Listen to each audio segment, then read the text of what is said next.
1993年11月初5，中国厦门航空一台飞龙机，叫中国一个查甫人张海来台湾，加在过程内底无人受伤。90年代中国飞龙机事件一直传，上侪是发生伫咧1993年，迄日阵拢总发生21件劫机事件。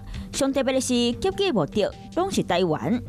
1996年11月初5，美国总统大选，和迄日阵在位的民主党总统克林顿和共和党候选人杜尔对下。因为迄日阵各位两院拢是共和党占大优势，克林顿施政无得推杀，加上政治定定甲人乌洗，互竞选真值得。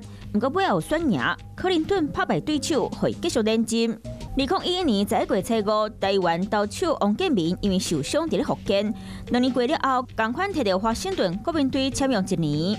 帮我复健2年，都是很有耐心的这样照顾我。